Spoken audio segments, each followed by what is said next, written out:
All right, so Papua New Guinea always seems to have something going on, and this time it's Jiwaka province. Yeah, jiwaka. A fairly new province, right? I mean, in the grand scheme of Yeah, things. 2012, carved out of the Western Highlands. Okay, so pretty new. And economically, it's pretty important, too. The Wagi Valley runs right through it. A lot of coffee and tea plantations there. But right now, jiwaka's dealing with, well, let's call it an administrative headache. Exactly.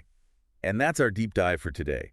The Ombudsman Commission has stepped in and told the Jiwaka provincial government that they got to move all their operations to Kurumul. And, it sounds like a localized thing, but you start digging, and there are all sorts of questions about governance and what happens when things, well, they don't go according to plan, especially in a region that's still developing. So we've got a really interesting report here. And folks, I think you're going to want to stick around for this one. Let's get right into it. First things first, what exactly is this relocation order all about? So this is more than just a suggestion, right? It's a formal order, March 24th, 2025. And here's the thing. It came from all three members of the Ombudsman Commission. Okay. The chief ombudsman, Richard Pagan, then you've got Tabitha Sue and Kevin Kippur, all three of them, which, tells you they're serious about this. So when the whole commission acts together, that's a pretty clear signal, huh?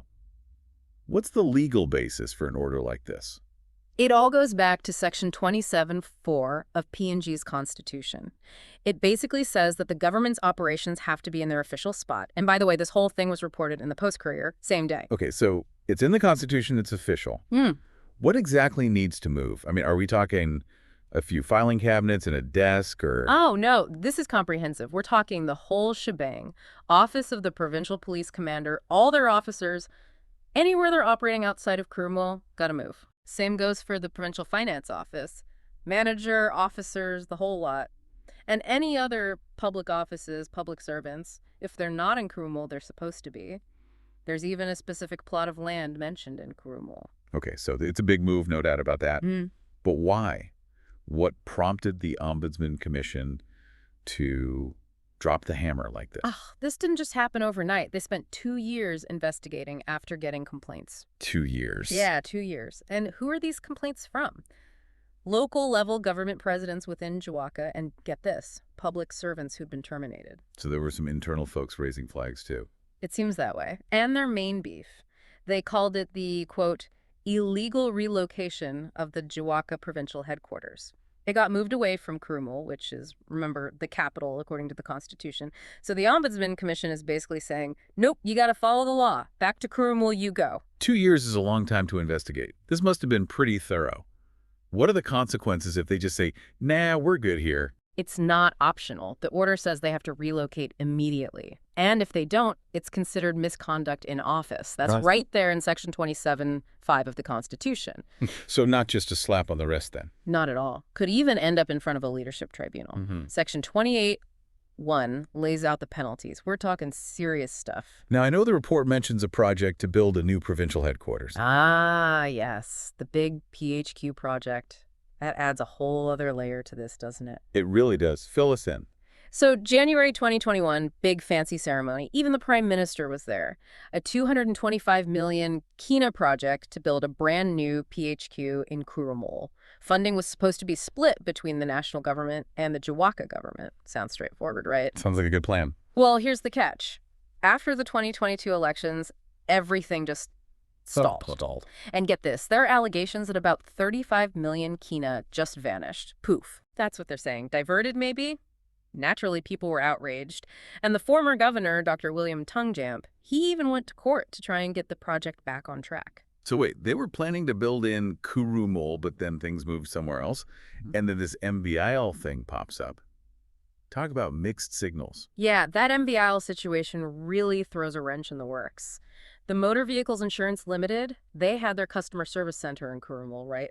But guess what? The jiwaka provincial government moved it to Minj. So they moved an office out of Kurumul. Exactly. And that directly contradicts the ombudsman's order to bring everything into Kurumul. Talk about a head-scratcher. Makes you wonder what their plan really was. It does make you think, doesn't it, about consistency and priorities. But to really grasp how much weight this order carries, we need to talk about the Ombudsman Commission itself. They're not just some advisory board. No, they're definitely a force to be reckoned with. Right. They were established in 1975, and they are a fully independent constitutional body. Their job is to hold the government accountable. They investigate complaints about government agencies, they enforce the leadership code to make sure those in power are behaving ethically, and they also deal with discrimination cases. And here's the kicker, they answer to no one. Well, almost no one. The courts can review their jurisdiction, but other than that, they operate independently. And it's that power to enforce the leadership code that gives this relocation order some serious teeth. So this is not just some bureaucratic shuffle. It's about the fundamentals of how Jiwaka province is governed. Exactly. The Ombudsman Commission is stepping in to make sure things are done by the book, constitutionally, and that's huge. It's setting a precedent. And the fact that this is happening in a relatively new province, well, that just adds another layer of complexity. So just to recap for our listeners, the Ombudsman's order is a big deal. It's a direct challenge to the way things have been done in a jiwaka, and it could have a ripple effect on how the province governs itself moving forward. Absolutely. It's about transparency, accountability, and really it's about making sure the rule of law prevails. This is why we do these deep dives, folks. What might seem like a local administrative issue actually touches on some fundamental principles of governance and development. The implications extend far beyond Jiwaka province. It's a microcosm of the challenges that can arise, especially in newer administrative regions. And it leaves us with a question that I think is worth pondering. If the location of the capital itself becomes a point of contention, what does that say about the process of establishing stable and legitimate governance? It really makes you think about the fragility of these systems, especially in a place like PNG, which is still finding its footing in many ways. And that's where we'll leave it for today. Thanks for joining us for another deep dive. Until next time.